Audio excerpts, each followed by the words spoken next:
ओम नमः सिद्धिभ्यः। ओम नमः सिद्धिभ्यः। ओम नमः सिद्धिभ्यः।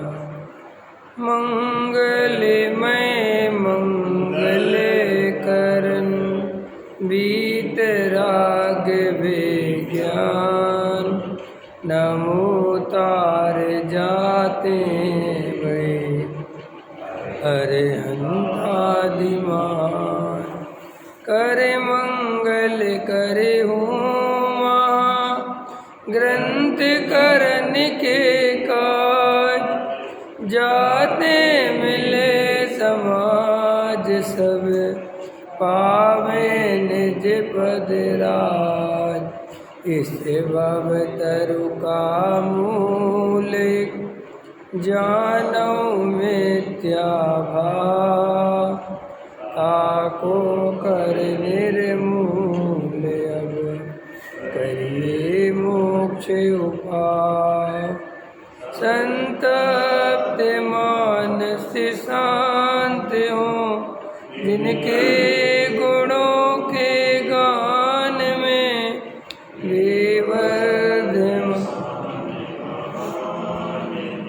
विचरे हमारे ध्यान में। मोक्ष मार्ग प्रकाशक 7वां अधिकार पृष्ठ क्रमांक 261। अभी अपन पूज्य गुरुदेव श्री का वचन सुन रहे थे। उसमें पूज्य गुरुदेव श्री अनादि काल से यह जीव राग देश रूप पर्याय में परिणमन कर रहा है। नया कोई अशुद्धता प्रकट नहीं हुई है। राग जैसे जीव अनादि से है, ऐसे ही उसकी पर्याय में राग देश भी अनादि से है। ख्याल में है ना। और वो राग देश क्यों उत्पन्न हो रहे हैं, क्या कारण है, वो प्रकरण में समझा रहे थे। यह जीव अनादिकालीन परंपरा से, अनादि की परिपाटी से ही प्राप्त पर्याय में संयोग की दृष्टि होने के कारण, पर का लक्ष्य होने के कारण, प्राप्त पर्याय में तन्मय होने के कारण, पर पदार्थ में से सुख आता है ऐसी मिथ्या बुद्धि होने के कारण, उन पर पदार्थों में किसी पर पदार्थ को अच्छा मानता है, किसी पर पदार्थ को बुरा मानता है और निरंतर उनके लक्ष्य से राग देश करता है। ऐसे राग देश के कारण द्रव्य कर्म बनते हैं, फिर वो द्रव्य कर्म उदय में आते हैं, फिर राग देश होते हैं, फिर नए कर्म बनते हैं, फिर उदय में आते हैं, फिर कर्म बनते हैं। ऐसे अनादि काल से कर्म बंधन की परंपरा जीव के चल रही है। ख्याल में है ना। और इस परंपरा को तोड़ना हो तो कैसे तोड़ें।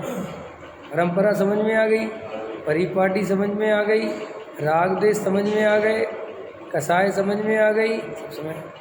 अब श्री गुरु कहते हैं कि तू वर्तमान में दुखी है कि नहीं। कि साहब दुखी तो पक्का हूँ कि हाँ तू दुखी है, क्योंकि अगर तू दुखी ना हो तो सुख का उपाय क्यों करे।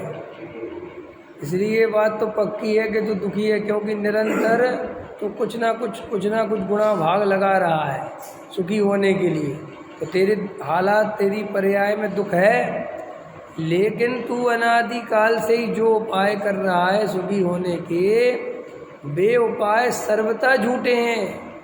और ऐसा एक पर्याय में नहीं किया उपाय, अनादि काल से ही जिस जिस पर्याय में रहे, जो भी पर्याय में रहे, जितनी भी शक्ति रही, जितनी भी सामर्थ्य रही, अगर एक इंद्री रहे तो एक इंद्री जितना, दो इंद्री रहे तो दो इंद्री जितना, तीन इंद्री रहे तो तीन इंद्री जितना, और संगी पंचेंद्री हो तो संगी पंचेंद्री जितना, देव में रहे तो देव के हिसाब से, नरक में रहे तो नरक के हिसाब से, त्रियंच में रहे तो त्रियंच के। हमने बहुत उपाय करे सुखी होने के, और अभी भी वर्तमान में हम इस पर्याय में जब से जन्म लिया है और अभी 50 साल तक सब उपाय ही करने में लगे हुए हैं। और निरंतर उपाय करते करते करते 55 साल के हो गए, लेकिन अभी भी हम संतुष्ट नहीं हुए कि चलो अब हमें कुछ नहीं करना, अभी भी अपन सुख की तलाश में हैं। तो श्री गुरु कहते हैं कि भाई ये सुख की तलाश तुम जो कर रहे हो और तुम्हें लगता है कि मैं 50 साल से कर रहा हूँ, ऐसा नहीं है। 50 साल से नहीं कर रहे हैं, अनादि काल से कर रहे हैं। ये तो इस पर्याय की खबर है, इसलिए सोचते हैं कि इस पर नहीं। ऐसे कई जन्म हुए, मरण हुआ, जन्म हुआ, मरण हुआ, जन्म हुआ, मरण हुआ, ऐसे अनादि अनंत 84 लाख योनियों में हम सुखी होने का उपाय करते रहे, लेकिन सुखी नहीं हुए। और अभी वर्तमान में 50-55 वर्ष की उम्र निकल गई और हम शायद अभी भी सुखी नहीं हुए।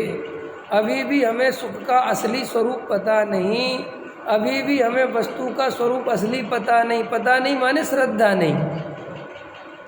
अभी भी भगवान से ज़्यादा पैसे पे भरोसा है, अभी भी आत्मा से ज़्यादा भरोसा सोने चांदी पे है। अभी भी सुखी होने का उपाय मकान बना लूँ, दुकान बना लूँ, पैसा जोड़ लूँ, संपत्ति जोड़ लूँ, बच्चों को बड़ा कर दूँ, पढ़ा दूँ, लिखा दूँ, समाज में नाम कमा लूँ, देश का नेता बन जाऊँ, गांव का नेता बन जाऊँ, ये अभी भी उपाय दिख रहा है। ले रहे थे गुरुदेव कि पहले घर का नेता बनता है, फिर मोहल्ले का नेता बनता है, फिर समाज का नेता बनता है, फिर गांव का नेता बनता है, फिर जिले का नेता बनता है, फिर राज्य का नेता बनता है, फिर देश का, फिर विश्व नेता बनना चाहता है। समझ में आया? ले रहे थे गुरुदेव, ले रहे थे।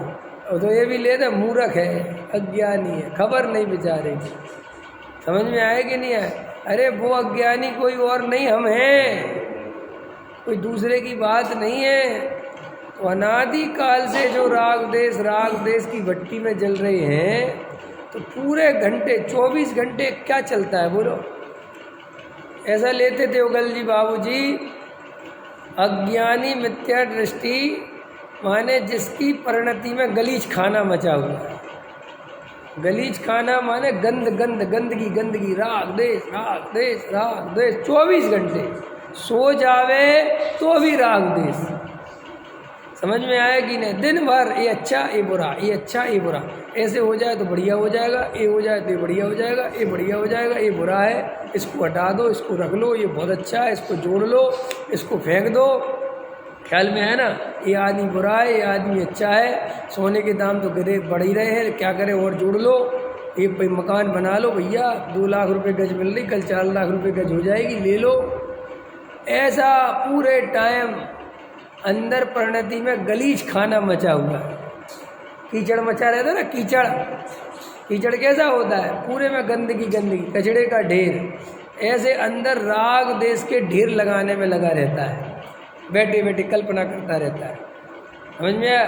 तो ऐसे करने से नया कर्म बंद होता है, फिर वो उदय में आता है, फिर कर्म बंद होता है, फिर वो उदय। ऐसा दोनों के बीच में अनादि काल से जीव और कर्म के बीच में नैमित्तिक संबंध चल रहा है,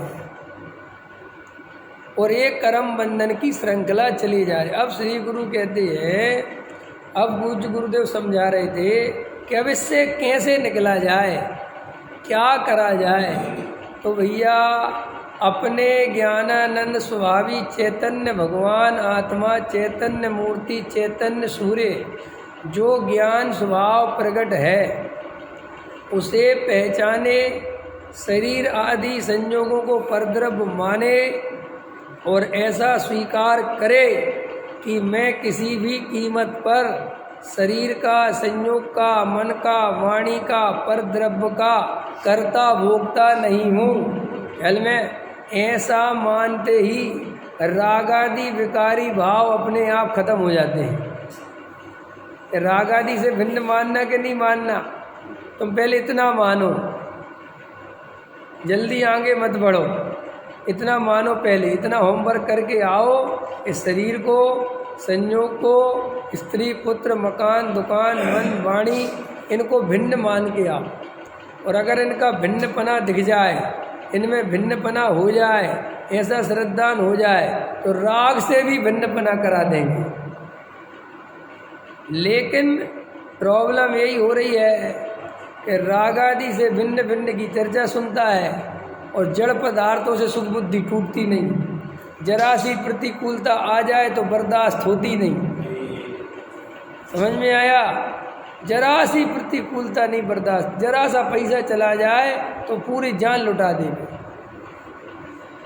जरा सी आमदनी कम हो जाए, जरा सा कुछ घर परिवार में ऊंच नीच हो जाए तो भाई समता भाव छोड़ देता है और फिर कहता है मैं तो राग आदि से भिन्न हूँ। अरे भाई, राग आदि से भिन्न है ये तो परम सत्य है, लेकिन तू अभी जड़ पदार्थों से भिन्न नहीं देख पा रहा है। राग आदि से क्या भिन्न देखेगा? और मैंने कहा था राग आदि से भिन्न देखना मोगेरी लाल के लड्डू है। समझ में आया? काल्पनिक बातें हैं, क्योंकि तेरी इतनी स्थूल बुद्धि, तू जड़ से वेद ज्ञान नहीं कर पा रहा है। तूने राग से वेद ज्ञान कैसे कर लिया? ठगिया है, ठगता है। राग में कुछ लगता जगता तो है नहीं। समझ में आया? मकान छोड़ने में तो कुछ लगता है, 10 रुपये दे रिक्शे वाले को तो कुछ गया ऐसा लगता है नहीं? लेकिन मैं राग आदि से भिन्न हूँ, ठीक है, ये बहुत बढ़िया है, मैं तो भिन्न हूँ। अरे भाई, तेरी भिन्न पने का अर्थ समझता है? जिसे राग आदि से वेद ज्ञान हो जाए उसे जगत में कुछ भी होता रहे तो फर्क ना पड़े। जब है वो राग आदि से वेद ज्ञान, तो वो ले रहे थे कि ऐसे उन पर पदार्थों का निरंतर करता भोक्ता बनता है। और गुरुदेव से कोई प्रश्न पूछ रहा था मुमुक्षु कि आप तो कहते हो कोई किसी का करता धरता नहीं है, आजकल देश में बड़े बांध बन रहे हैं। अब गुरुदेव के समय बन रहे होंगे, क्योंकि वो जमा ऐसा था, आज़ादी हुई थी ना, और ऐसा हो रहा है और ऐसा हो रहा। आप कह रहे कोई किसी का करता धरता नहीं, तो वो कह रहे थे एक पुद्गल परमाणु का भी करता नहीं है, बांध तो बहुत दूर की बात है। वो अपनी योग्यता से बनता है, स्वीकार है। राग भिन्न है ये स्वीकार करता है। और मकान मैंने नहीं बनाया, अपनी योग्यता से बन गया, ये स्वीकार करने में तकलीफ होती है। बोलो, ये मंदिर का काम किसने किया? ये मंदिर को किसने चमकाया है? इसी मंदिर में रोज बैठ के सुनता है कि राग आदि से भिन्न हूँ। समझ में? राग आदि का भी करता नहीं हूँ। और जरा सा कह दो कि मंदिर तो तुमने थोड़ी किया। अच्छा भाई साहब, रात दिन लगे रहे। अरे वो राग आदि, अरे राग आदि से तो भिन्न हुई।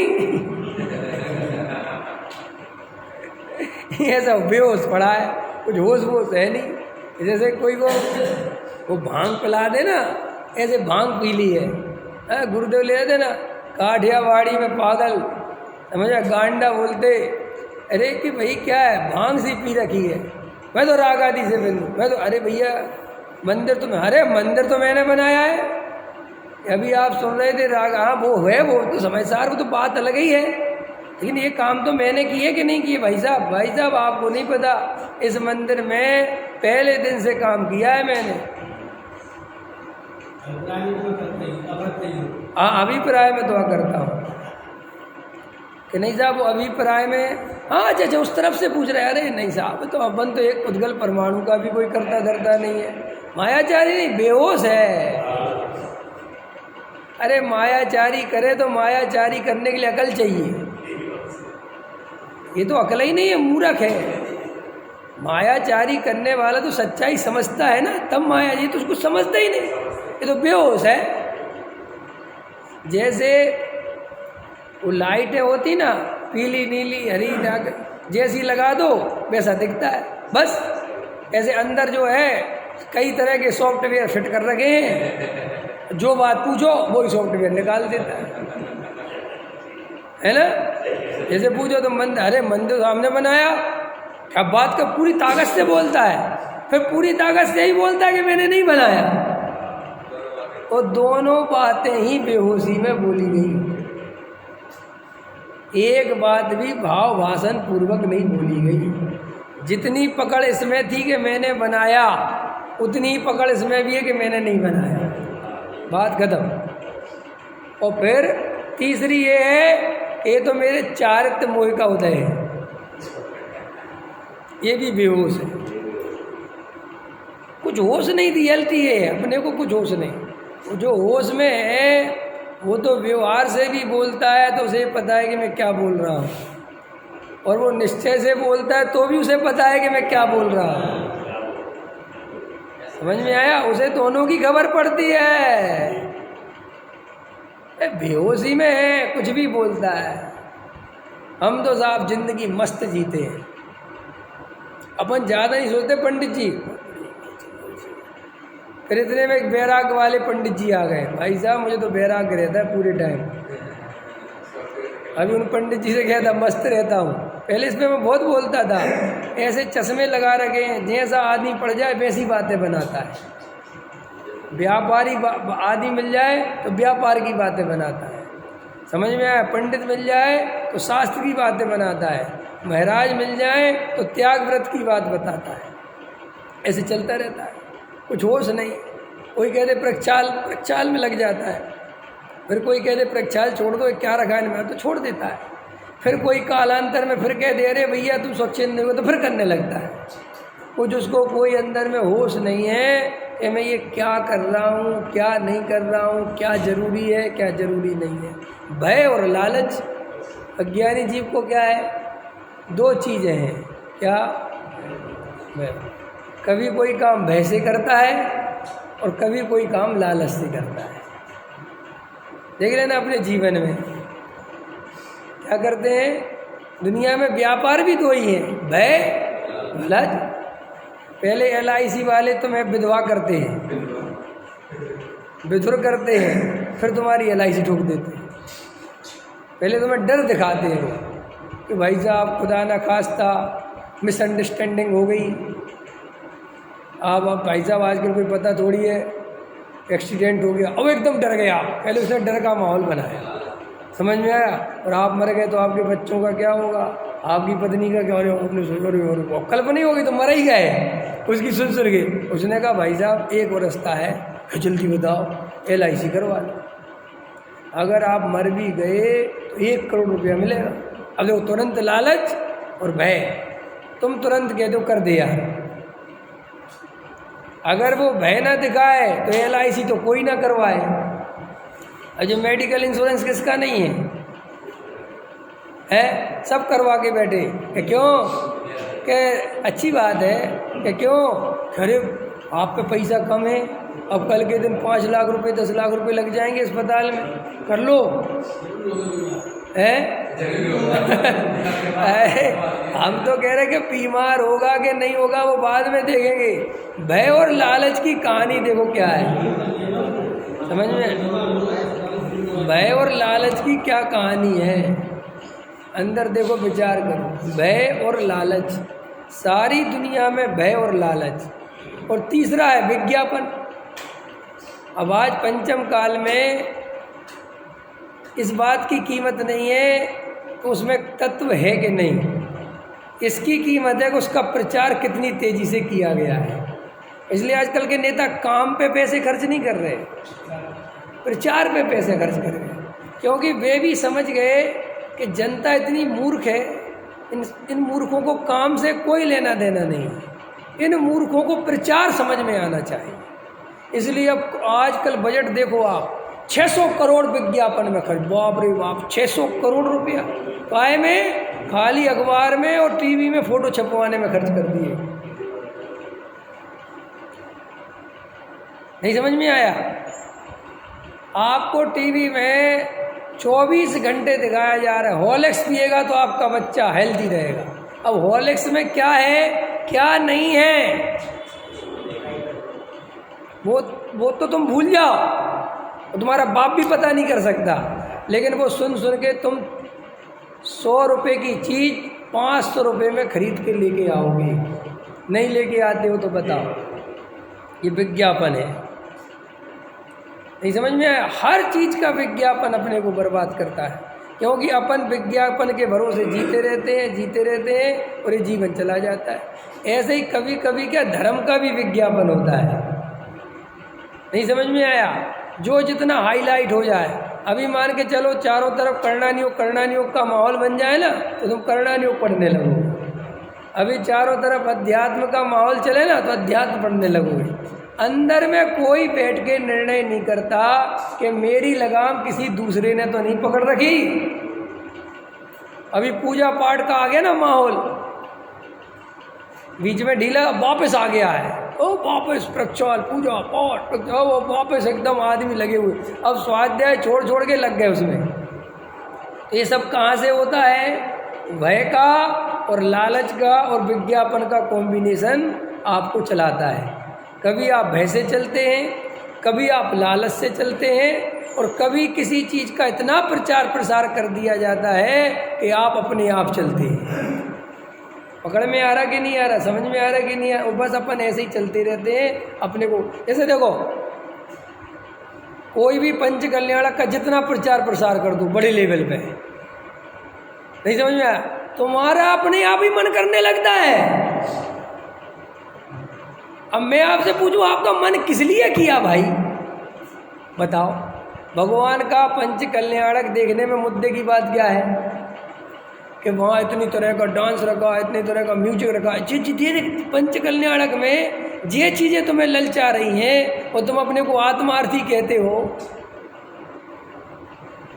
6 तरह का तो भोजनशाला है, कितनी तरह की? 6 तरह। और बाहर बम्बई से कलाकार बुला रहे उस पंच कल्याणक में, बम्बई से आ रहे भाई साहब, अमेरिका वाले। तुम क्या, अब तुम देखो उसके विज्ञापन में फंसे कि नहीं फंसे? और सुनो कैसे फंसते हो। यहाँ वो आए अपना विज्ञापन लेके प्रचार प्रसार करने, वहाँ पे प्रतिमा विराजमान हो रही है, हम पे देश विदेश से प्रतिमाएं आ गई हैं, इतने लोगों की बोलियाँ आ गई। अब तुम उसके विज्ञापन के उसके भ्रम में फंसे, हमारी भी लिख लो, हमारी भी लिख लो। तुम्हें कुछ होश नहीं कि तुमने लिखवाई क्यों है, बस तुमने इसलिए लिखवा दी कि उसने ऐसी हवाबाजी बनाई कि तुम अपने आप ही जेब से निकाल के देखे। तुमने चालाक लोग बसों में घूमते, चालाक बदमाश तुम्हारी जेब से पैसे निकलवा लेते, तुम निकाल के दे देते खड़े खड़े।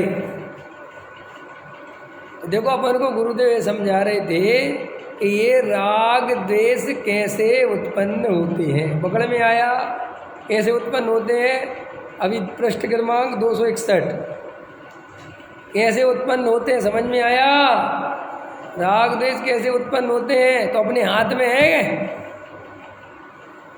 राग द्वेष उत्पन्न करना यहाँ पर पदार्थों में इष्टनिष्ठ बुद्धि छोड़ दो, राग द्वेष बंद हो जाएंगे। कि नहीं साहब हमारे तो बंद नहीं होते, ध्यान से देखो, इष्टनिष्ठ बुद्धि नहीं छोड़ी, कर्ता बुद्धि नहीं छोड़ी, एकत्व बुद्धि नहीं छोड़ी।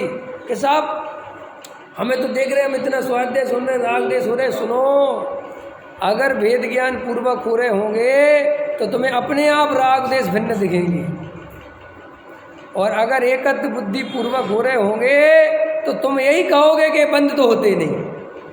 अंतर समझ में आया कि नहीं आया?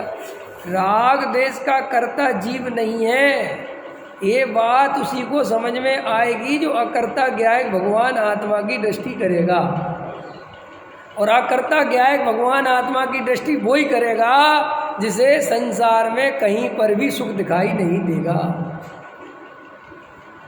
संसार में कहीं सुख नहीं है, इसके लिए आत्मानुभूति नहीं चाहिए। खतरनाक,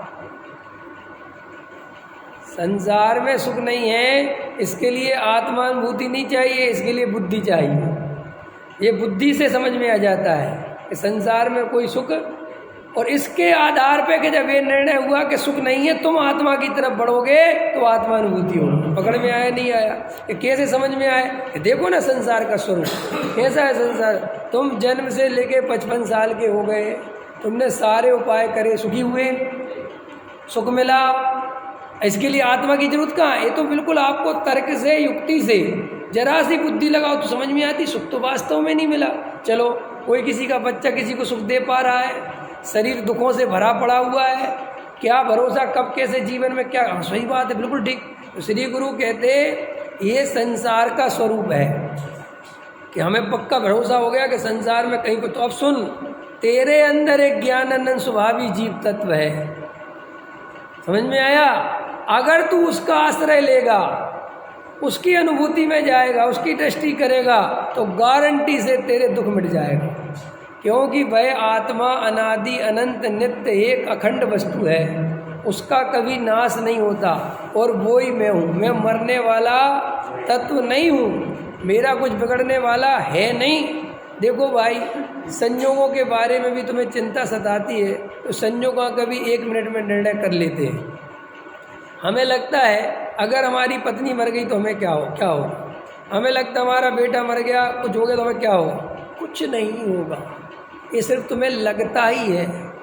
देखो भाई, ये पर्याय छोड़ेंगे तो ये सब संयोग छूट जाएंगे, तो क्या हो गया, छूट जाएंगे, नए फिर मिल जाएंगे, और फिर उनमें फिर ऐसे ही एकत्व बुद्धि हो जाएगी। अभी क्या लगता है, इनको छोड़ के मेरा कौन होगा, कुछ नहीं। जैसे एक आदमी नौकरी छोड़ता है ना, तो जब नौकरी छोड़ रहा होता है, किसी ऑफिस में 10 साल काम किया और नौकरी छोड़ रहा होता है, तो उसको भयंकर भय, तकलीफ, टेंशन लगती कि अरे नौकरी मेरी थी और अब मैं छोड़ के जा रहा हूँ, मैं दूसरी जगह जाऊँगा, क्या पता क्या होगा, सोचता है, वैसे घबराता है। लेकिन देखो होता कुछ नहीं है, यहाँ से नौकरी छोड़ता है, यहाँ पकड़ता है, 2-4 दिन इधर से उधर होता है, वापस वहाँ सेट हो जाता है, और फिर ये सोचने लगता है कि उससे तो कई गुना अच्छी है। होता है कि नहीं होता? बस पैर रखें। ऐसे ही अपन को इस प्राप्त पर्याय में ऐसा लगता है कि अगर ये छूटेगी ये होगा तो क्या, कुछ नहीं होगा। ये पर्याय छूटेगी, वहाँ जो संयोग मिलेंगे, अगर सम्यक दर्शन नहीं होगा तो वहाँ भी तन्मय हो जाएगा, और ऐसे ही फिर सोचने लगेगा कि अभी ये ना छूट जाए। पहले आदमी को बेटा जान से प्यारा होता है, फिर पोता जान से प्यारा हो जाता है। ये क्या है, ये कैसी जिद है? ये भैया अभी तक तो बेटा था। अरे कुछ नहीं, इन संयोगों में क्या घबराना, ये तो भाई आएंगे जाएंगे, अनंत बार आए, अनंत बार गए, अनंत बार देह परिवर्तन हुआ। क्या परिवर्तन हुआ? देह परिवर्तन। जब कोई मर जाता तो क्या बोलते हैं, उनका देह परिवर्तन हो गया, माने वे नहीं मरे, उनका कुछ नहीं बिगड़ा, बस एक देह से दूसरी देह में चले गए। समझ में? शब्द आज का तो नहीं है देह परिवर्तन, है सदियों से चला आ रहा है ना, माने सदियों से ये बात सत्य है कि आत्मा नहीं मरता, सिर्फ देह परिवर्तित होती है। तो गुरुदेव ये समझा रहे थे कि तुम शांति से बैठ गए, और क्या बहुत अच्छे एक वाक्य भी ले रहे थे, इस जीव ने आज तक कभी सुख और शांति का अनुभव नहीं किया अपने आश्रय से। जब भी सुख और शांति का अनुभव किया वो काहे के आश्रय से किया? पर के आश्रय से अनुभव करने की कोशिश करी, हुआ नहीं। शांति तो पर के आश्रय से आज तक नहीं मिला। जब बताओ, आप कोई क्षण घटित करके बताओ किस क्षण हमें पर के आश्रय से शांति मिली थी, बताओ बताओ, एक समय बताओ। आपको बहुत भूख लगी थी, समझ में आया कि नहीं आया? आपने बहुत भोजन कर लिया, आपको शांति मिल गई, आप शांत हो गए पूरी तरह, कि तुरंत नया विकल्प खड़ा हुआ। देखो, विकल्प को, एक विकल्प को मिटाओ, दूसरा विकल्प तुरंत खड़ा होता है, दूसरा विकल्प मिटाओ, तीसरा विकल्प तुरंत खड़ा होता है। इसका मतलब ये है कि निर्विकल्प में ही शांति हो सकती है, विकल्पों की पूर्ति कर करके शांति हो ही नहीं सकती।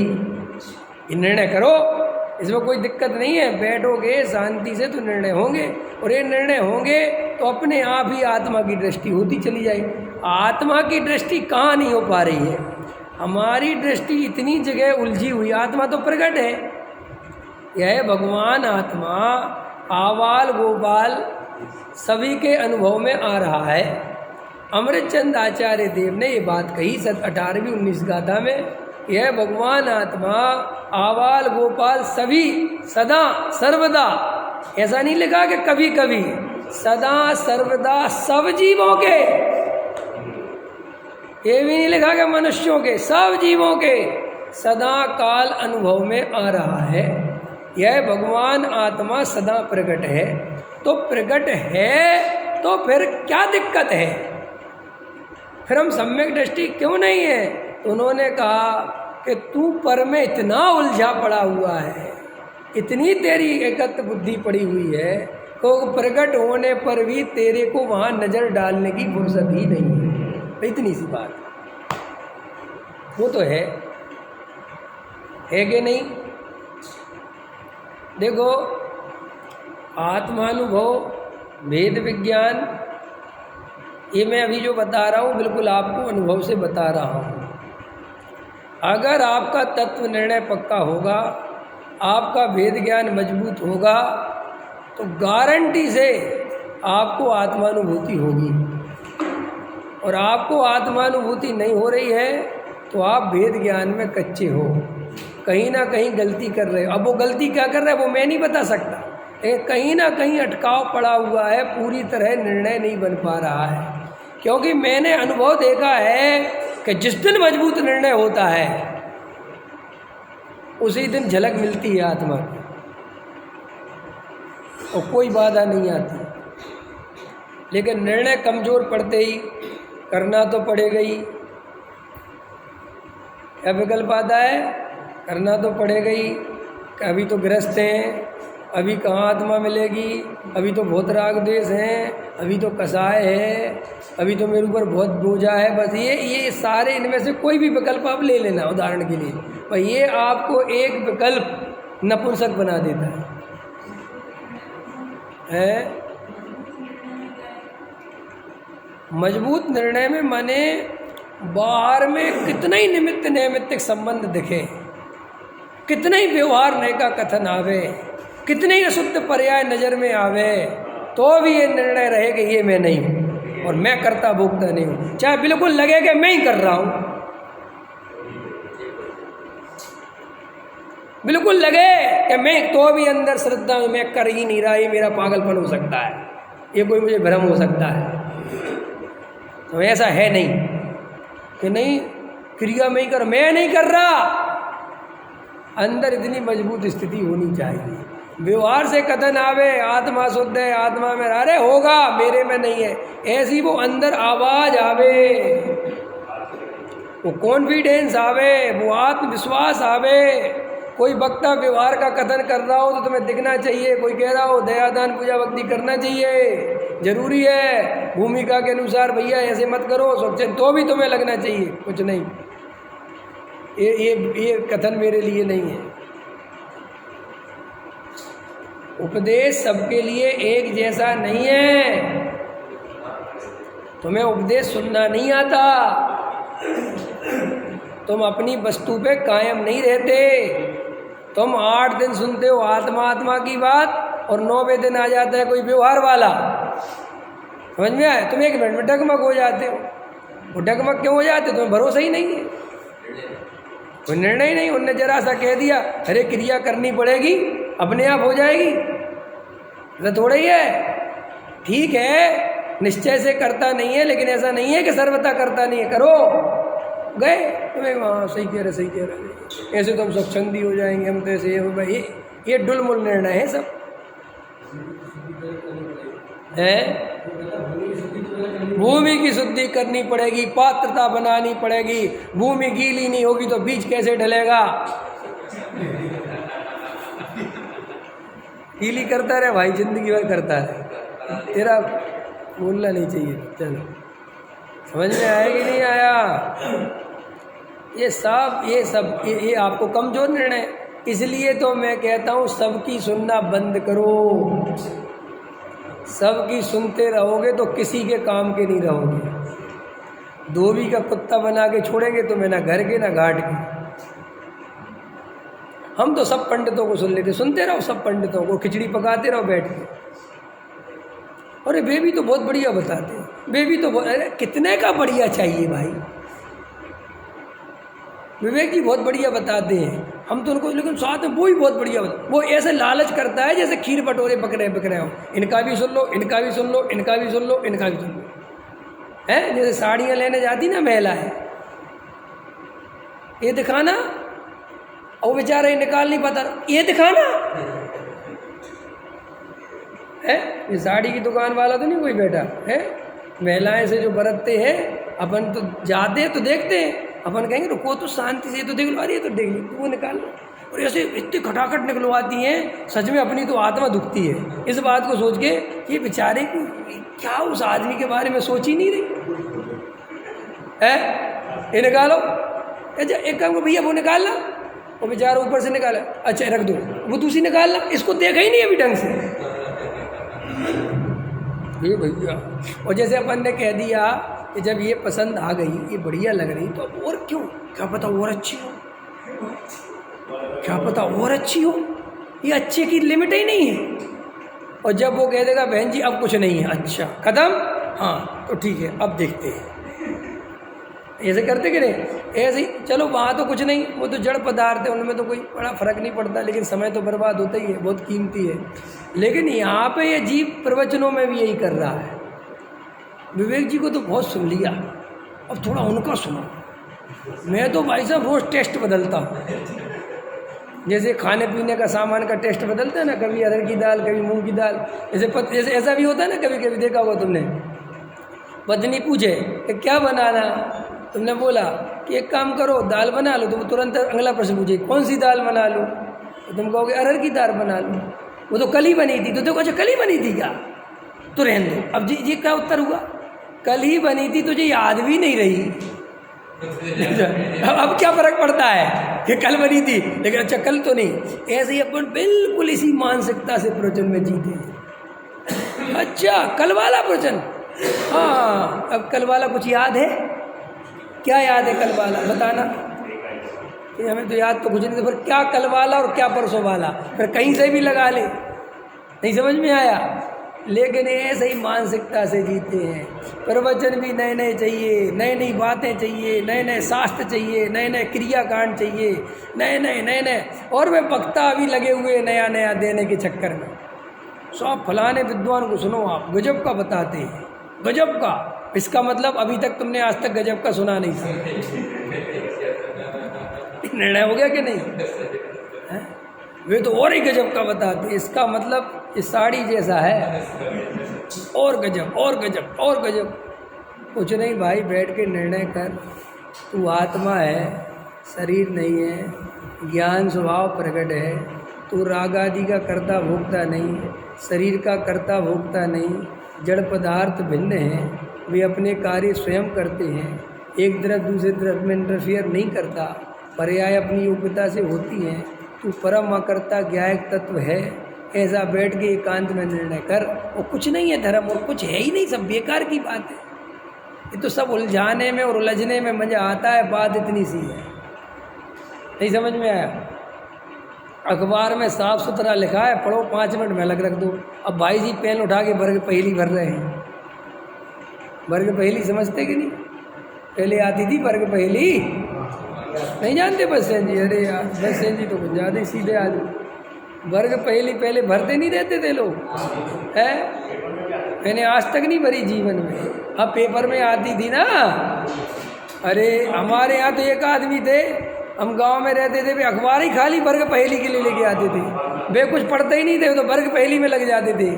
मुझे बड़ी हंसी आती थी, मैं कहता था कि भाई साहब क्या मिलता है जे, ई और माँ और ली बन गई इमली खाने में लगे। कहते थे देखो बड़ा कठिन था ये, आज का वर्ग पहेली बहुत कठिन था। ऐसे जीव ऐसे भोग होता है, ऐसे ही लोग लगे हैं करना नियोग के नापने में। भैया अरे रे अरे रे क्या करेगा इन सबको नाप नपूगे। ख्याल में आया कितने मंदिर हैं नंदीश्वर में, वहाँ तुझे दर्शन नहीं मिलेंगे। उनकी नाप छोड़, यहाँ जो भगवान शांति से बैठे हैं इनको देख और आत्मा का दर्शन कर, ये काम कर। समझ में आया कि नहीं आया है? और ज़्यादा समय है तो और ज़्यादा तत्व विचार कर, और ज़्यादा निर्णय मजबूत कर। ख्याल में है ना, जितना है उससे डबल विचार कर, लगाना ताकत कि साहब तत्व विचार में ज़्यादा मन नहीं लगता, तो नहीं लगता तो सम्यक दर्शन नहीं होगा। नंदीश्वर पढ़ने से और उसके नक्शा बनाने से सम्यक दर्शन नहीं होता। और भरते रहो, चलते रहो, लगे रहो, हैं लोग लगे। वो क्या निकलती रहती है वाटिका, विज्ञान वाटिका, लगे धड़ा। मैं तो किसी घर में जाता नहीं आजकल, जाओ तो सुनो पंडित जी सुनो, हाँ भैया सुनाओ, भाई विज्ञान वाटिका भरवा देना। मैंने आज तक नहीं भरी। बताना इसमें जो है आत्मख्याति में एक प्रश्न आया है, उसमें एक शब्द लिखा है, वो ढूंढना है। और मैंने ढूंढने वालों को देखा है, वे उसी शब्द को ढूंढते रहते हैं और उसमें इतनी महत्वपूर्ण टीका थी वो नहीं पड़ी, क्योंकि लक्ष्य नजर बदल गई ना। इस वाक्य को पूरा कीजिए, ये अमृतचंद आचार्य की टीका में से आया है। भाई साहब ने पूरी समय सार की टीका छान मारी, आत्मा नहीं छाना उस वाक्य को पूरा करने के लिए, क्योंकि जन्मों जन्मों से गधा मजूरी करने की आदत है।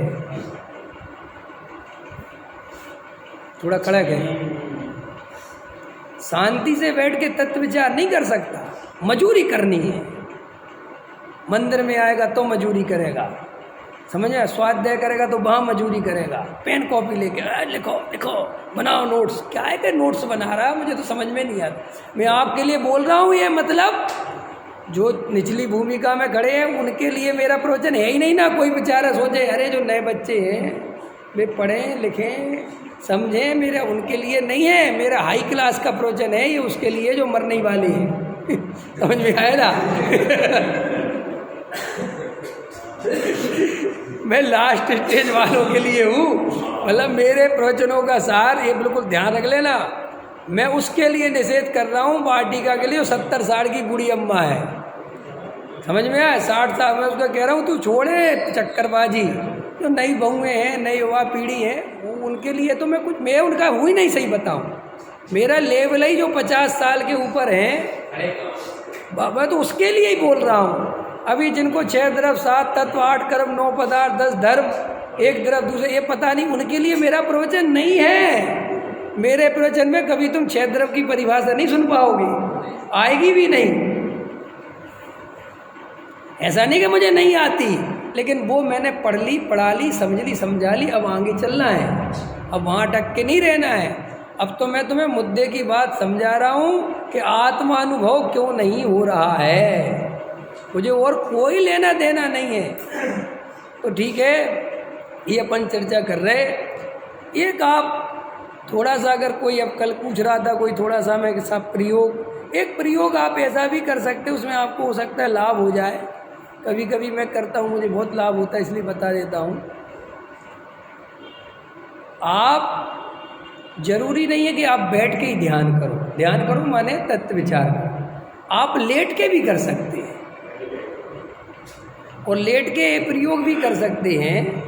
कि आपको ज्ञाता दृष्टा का अनुभव करना है तो आप उसमें ऐसा करें कि लेट जाए शांति से, क्योंकि ये बैठने में थोड़ा शरीर को साधना पड़ता है, लेटने में शरीर हो जाता है शिथिल। तो आप शरीर को बिल्कुल शिथिल छोड़ दो और ऐसा अनुभव करो कि मैं अब हाथ भी नहीं उठा पा रहा हूँ, ये हाथ पड़ा है बिल्कुल अचेत हो गया, बिल्कुल मैं बेहोशी की अवस्था में हूँ। जैसे बेहोश हो जाता है ना आदमी, तो उसके अंदर तो ज्ञान चलता है लेकिन बाहर वो कुछ कर नहीं सकता। ऐसा तुम बिल्कुल मानो कि शरीर अचेत पड़ा है, और फिर अचेत पड़ा है फिर सीधा, क्योंकि हम कोई आधे अधूरे ज्ञान वाले नहीं हैं। जो ये ब्रह्म कुमारी वाले हैं या ये और लोग हैं, इनके पास आधा अधूरा ज्ञान है। अपने पास वस्तु स्वरूप का पूरा स्ट्रक्चर है। अपन को पर्याय भी पता है, द्रव्य भी पता है, गुण भी पता है, राग भी पता है, ज्ञान भी पता है, सारा स्ट्रक्चर पता है। अब आप शिथिल लेट के सीधा ज्ञायक भगवान आत्मा की पकड़ कर दो, सीधा, कुछ नहीं कि मैं ये हूँ, मैं ऐसा हूँ, मैं क्या हूँ, नहीं, सीधा ज्ञायक, एक शब्द सिर्फ ज्ञायक, और शरीर को शिथिल पड़ने दो। और अंदर अब जो जो तरंगें उठ रही हैं, जो जो लहरें आ रही हैं, जो जो भाव आ रहे हैं, उनको बिल्कुल ऐसे खड़े दूर रह के जानो जैसे मैं इनसे दूर खड़ा हूँ। कोई भाव में खोना नहीं, कुछ भाव में पकड़ना नहीं, कुछ डरना नहीं, और ऐसा लगना, ऐसा सोचना कि आनंद आ रहा है।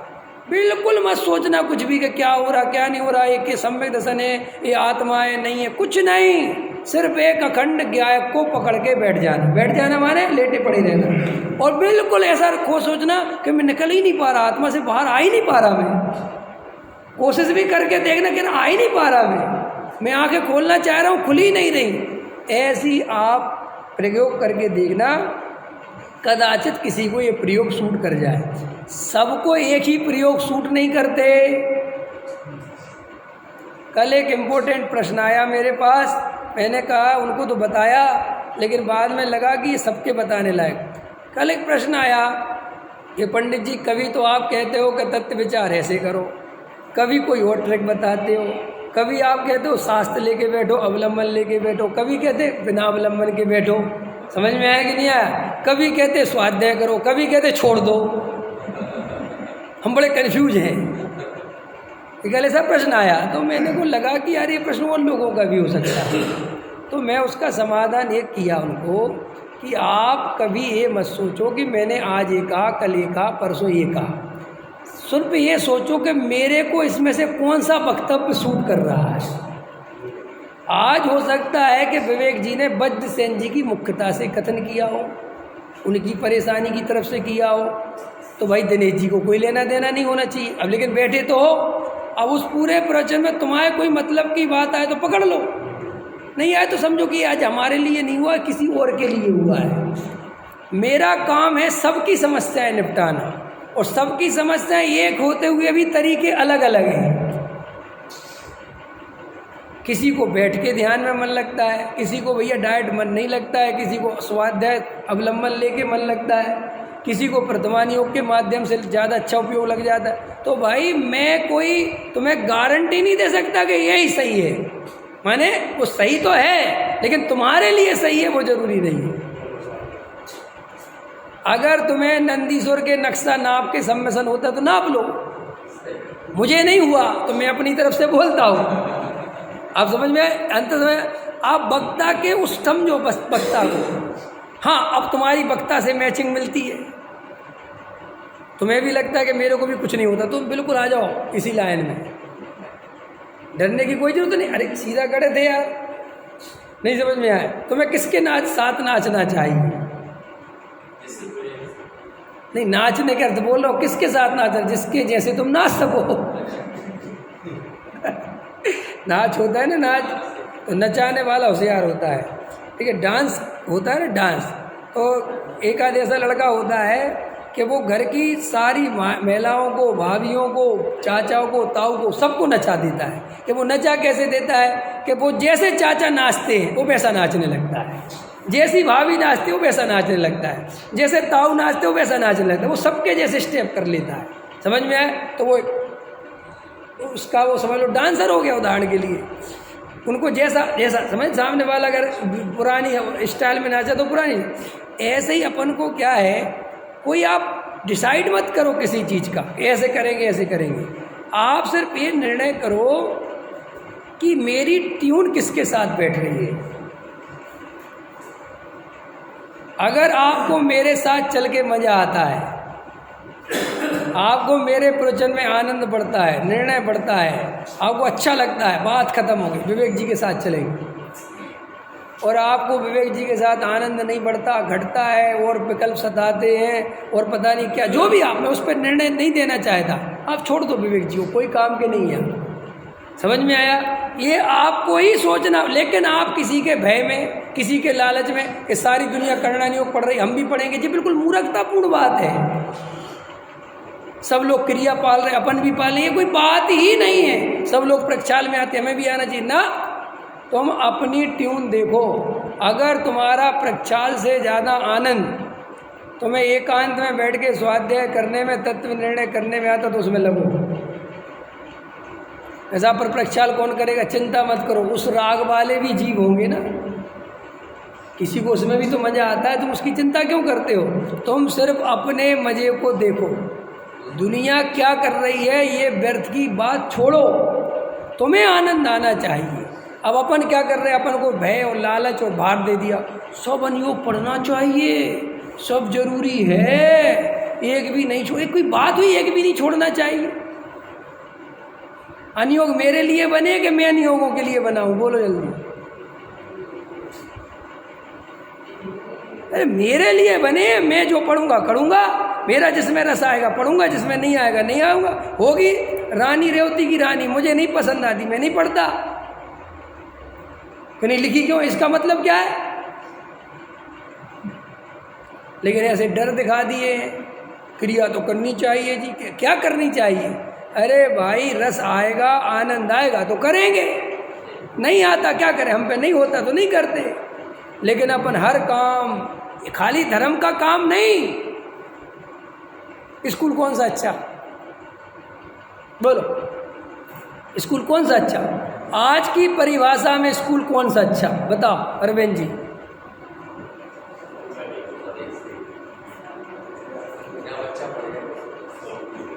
नहीं, सबसे अच्छा स्कूल जिसकी सबसे ज़्यादा महंगी फीस, पहली बात। दूसरी बात, जिसके विज्ञापन बहुत तेज़ी से 10 आदमी सुनाते हो, इसमें बड़े बड़े आदमियों के बच्चे पढ़ते हो, वो आपकी नज़र में सबसे अच्छा स्कूल है। देख लो आप, और आप इसी आधार पे करते हो। आप क्या सोचते हो, आप 3000 वाली स्कूल में इसलिए नहीं पढ़ा रहे कि वो 3000 वाला स्कूल अच्छा है। आपकी औकात 3000 वाली है। अगर अभी आपकी लाखों की आमदनी हो तो उस 3000 वाले से नाम कटवा के तुरंत कहोगे सबसे महंगी कौन सी। ये नहीं पूछता कोई अच्छी कौन सी है। और महंगा अच्छे का पर्यायवाची बना दिया मूर्खों ने, नहीं बना दिया। अच्छा एक बात आओ, तुम्हारा नाम क्या? अमित। मैं अमित तुमसे कहूँ, एक बहुत बढ़िया स्कूल है, सिर्फ 200 रुपये फीस है। 200 रुपये हो ही नहीं सकता। सरकारी स्कूलों को कोई अच्छा मानता है?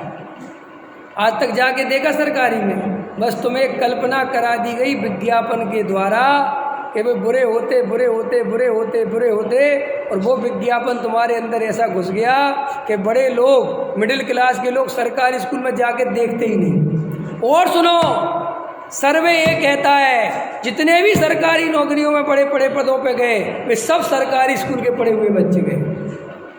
तो स्कूल अच्छा कौन सा हुआ? रिजल्ट तो तुम्हारे सामने। अभी आपको सर्वे में पता कर लेना। मैं तो पहले पढ़ता था जब तैयारी करता था इन सब चीज़ों की, अब तो छोड़ ही दिया।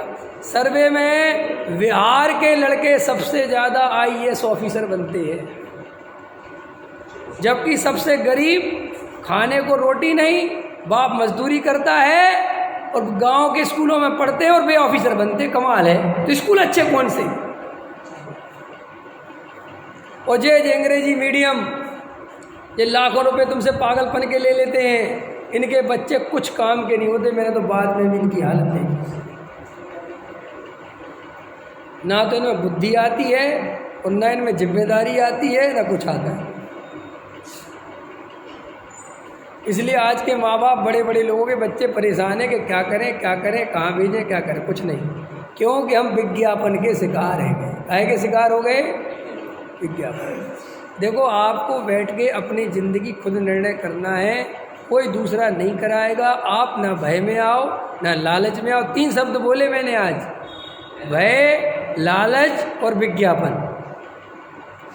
आप इन चक्करों में मत फंसो। आप अपना निर्णय स्वयं करो, कोई के पीछे दौड़ने की जरूरत नहीं है। आप सब विद्वानों को सुनने की जरूरत नहीं है, सब पंडितों को सुनने की जरूरत नहीं है, सब महाराजों को सुनने की जरूरत नहीं है, सब शास्त्र पढ़ने की जरूरत नहीं। इतनी जिंदगी नहीं है अपने पास। अपने पास लिमिटेड टाइम है, जिससे तुम्हारी परिणति मैच कर जाए, जिससे तुम्हारा पुरुषार्थ उछले, जिससे तुम्हें ज्ञान की दृष्टि बने, जिससे तुम्हें निराकुलता बढ़े, उसको सुनो। बाकी सबको बंद कर दो। क्यों कर दो? क्योंकि अगर ज़्यादा सुनोगे तो उलझ के रह जाओगे। ये मेरी गारंटी है सुलझने की जगह। सहजानंद।